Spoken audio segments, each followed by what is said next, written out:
Hello everyone, welcome to India buddy. आप सभी का स्वागत है आपके अपने चैनल इंडिया बडी में। स्टूडेंट्स, मुझे बहुत लोग पूछ रहे थे कि सर सीईटी का जो एग्जाम होता है, भले वो 10th के बाद वाला हो या 12th के बाद वाला हो, वो आर्ट्स साइंस कॉमर्स के लिए है? अगर है तो वो कौन से फील्ड के लिए? मतलब कुछ लोग पूछ रहे थे कि सर बीएमएस के लिए होगा क्या, बीए के लिए होगा क्या, बीएससी आईटी के लिए होगा क्या सीईटी। तो मैं सब कुछ आपको बताने वाला कि कौन से फील्ड के लिए सीईटी एलिजिबल है और आपको सीईटी के थ्रू ही आपको एडमिशन मिलेगा। दूसरी इंपॉर्टेंट चीज मैं डिस्कस करने वाला हूं, जितने भी 10th एंड 12th के स्टूडेंट्स हैं उनके प्राइवेट रिपीटर एंड इंप्रूवमेंट वाले जितने भी स्टूडेंट्स थे उनका रिजल्ट कैसे बनेगा।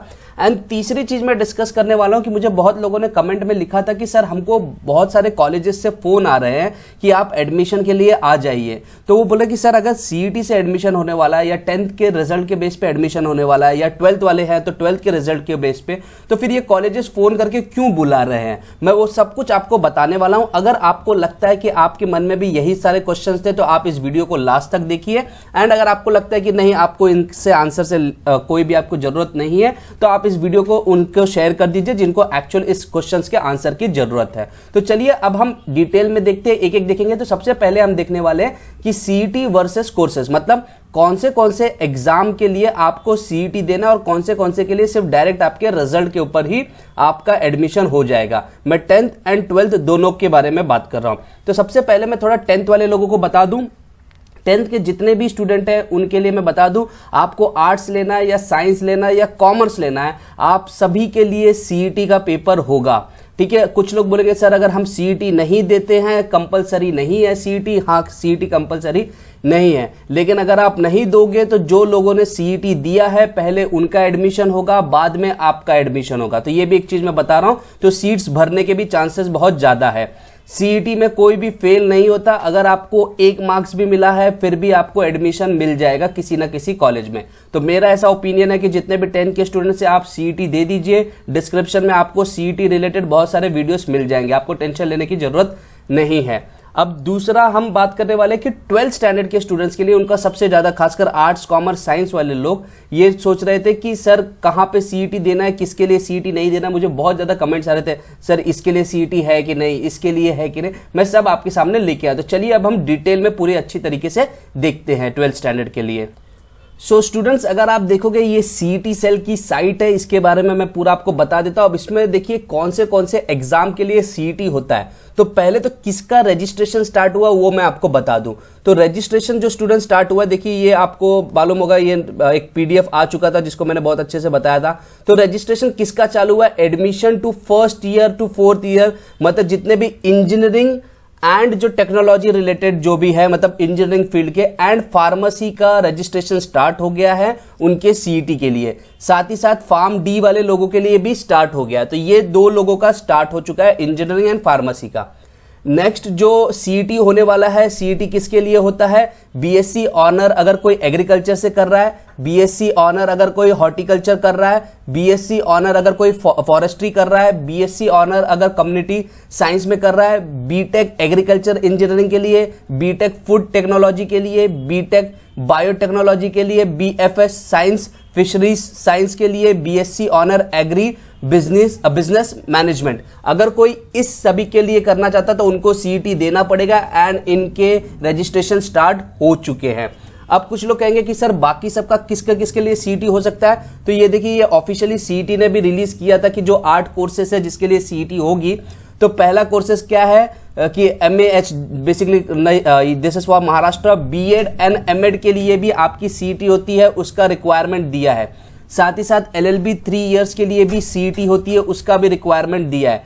एमएड के लिए भी आपका सीईटी होता है, उसके बारे में भी बताया है। MP ED सीईटी होती है जिसके बारे में यहाँ पे दिया है। LLB 5 इयर्स के लिए सीईटी होती है। BP ED सीईटी होती है। मैं थोड़ा और नीचे जाता हूं, फिर यहाँ पे दिया है BA साइंस बीएड के लिए जो सीईटी देना, मतलब जो आर्ट्स एंड साइंस से रिलेटेड फील्ड में जिनको करना है। एंड यहाँ पे बीएड एंड बीएड इलेक्ट के लिए भी आपको सीईटी होती है। तो अगर हम सीईटी सेल के ऑफिशियल साइट पे जाते हैं तो तो जो कोर्सेस आपको यहाँ पे दिख रहे हैं स्टूडेंट्स, अगर आपको जैसे कुछ लोग बोलते हैं सर बीएमएस के लिए रहेगा क्या, सर बीएससी आईटी के लिए रहेगा क्या सीईटी, उसका एडमिशन कैसा हो, तो अगर आप यहाँ पे आते हैं एंड अगर आपको आपका फील्ड नहीं मिल रहा है यहाँ पे, मान लीजिए जैसे किसी ने बोला बीएमएस, किसी ने बोला बीएससी आईटी, यहाँ पे आपको बीएससी आईटी नहीं दिख रहा है, ओके, बीएससी आईटी यहाँ पे आपको नहीं मेंशन किया है कहीं पे भी, आप देख रहे हैं इसमें, तो आपका जो पेपर एडमिशन होगा वो 12th के रिजल्ट के बेस पे होगा।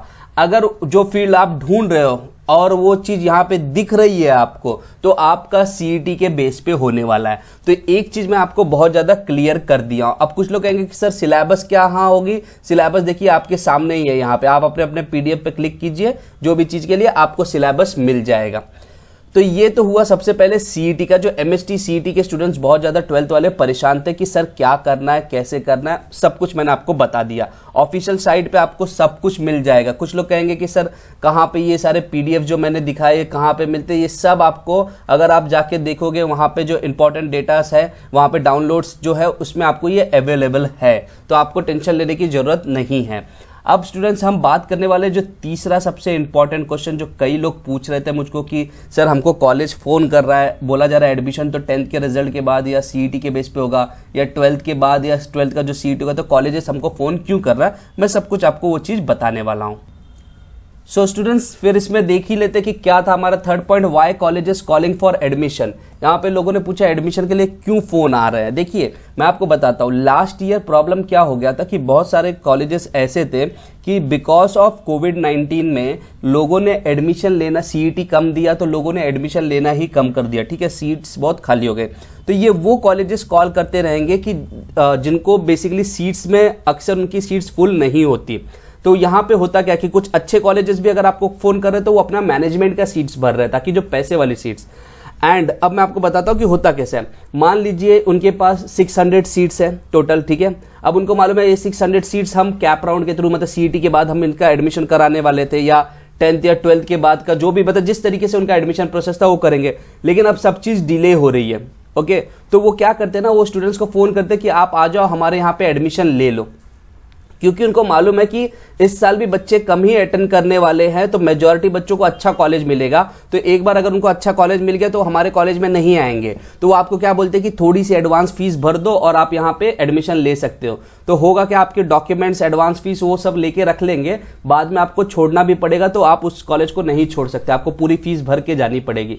ये बहुत सारे स्टूडेंट्स के साथ हो चुका है। तो स्टूडेंट्स मैं बोलूंगा आपको कि अगर आपको वही कॉलेज चाहिए एंड आपको वैसे उसी फील्ड में जाना था तो आप उस कॉलेज में एडमिशन ले सकते हैं, बट देख लीजिए कि कहीं वो कोई चीज फ्रॉड तो नहीं, कोई आपको फंसा तो नहीं रहा है। दूसरी इंपॉर्टेंट चीज है, मैं बोलूंगा कि आप सीईटी का थोड़ा वेट कीजिए, आप उसको प्रिपेयर करिए, उसके लिए आप पेपर दीजिए, अच्छे से मार्क्स स्कोर कीजिए and get your dream colleges. क्योंकि जो कॉलेजेस आपको एडमिशन के लिए बुला रहे हैं तो आप समझ जाइए कि उनकी क्या मेन प्रॉब्लम होगी कि उनके पास सीट्स कभी भरते नहीं है, तभी वो सामने से आपको फोन करके बुला रहे हैं। तो इस चीज से संभल के रहिए स्टूडेंट्स, क्योंकि ये एक खतरनाक स्टेप्स भी हो सकता है। आप कंफर्म कीजिए कि फोन कॉलेज से ही आ रहा है कि कोई आपको और कहीं से कॉल करने वाला है। तो ये सबसे 3 इंपॉर्टेंट चीज थे स्टूडेंट्स जिसको मैंने सॉल्व कर दिया है एंड मैं इसको समराइज कर देता हूं। इसमें से जो एक क्वेश्चन है सबसे ज्यादा इंपॉर्टेंट क्वेश्चन, हमने क्वेश्चन नंबर 2 नहीं लिया, प्राइवेट रिपीटर एंड इंप्रूवमेंट के रिजल्ट्स कैसे आएंगे, प्राइवेट रिपीटर्स एंड इंप्रूवमेंट वाले। देखिए पहले कुछ लोग पूछते हैं सर प्राइवेट के स्टूडेंट्स कौन से। प्राइवेट के स्टूडेंट्स वो है जिन्होंने 9th का पेपर नहीं दिया है फॉर 10th स्टैंडर्ड के लिए एंड जिन्होंने 11th का पेपर नहीं दिया। मतलब कोई बच्चा 8th तक पढ़ा है उसने सीधा 10th का पेपर दिया, उसको हम प्राइवेट बोलेंगे। या कोई बच्चा 10th के बाद सीधा 12th का पेपर दे रहा है तो उसको हम प्राइवेट बोलते हैं। रिपीटर क्या होता है, रिपीटर मतलब जो बच्चा ने 10th दिया है या 12th दिया लेकिन वो फेल हो गया है तो वापस वो 10th या 12th दे रहा है। एंड इंप्रूवमेंट का मीनिंग क्या होता है कि बच्चे ने 10th या 12th को अच्छे से मार्क्स स्कोर किया है लेकिन उसका मेन प्रॉब्लम यही है कि वो अपना मार्क्स को और अच्छा करना चाहता है तो वापस वो पेपर दे रहा है। ओके, सो जितने भी प्राइवेट के स्टूडेंट्स हैं उनके लिए क्लियर है। 10th के लिए तो आ गया था कि 5 से 8 तक का जो उनके लास्ट उसने पेपर दिया रहेगा उसी के बेस पे उसका रिजल्ट बना दिया जाएगा, 5th स्टैंडर्ड से लेके 8th स्टैंडर्ड तक के बीच का। रिपीटर के केस में क्या होगा कि जिस पेपर में वो पास हुआ था उस पेपर के एवरेज मार्क्स निकाल के उसको जिसमें वो फेल हुआ उसमें दे दिया जाएगा। इंप्रूवमेंट वाले के केस में भी कुछ इसी तरीके से है कि उसका बोला गया कि जिस पेपर में उसको अच्छे मार्क्स मिले थे उसके एवरेज निकाल के दे दिया जाएगा।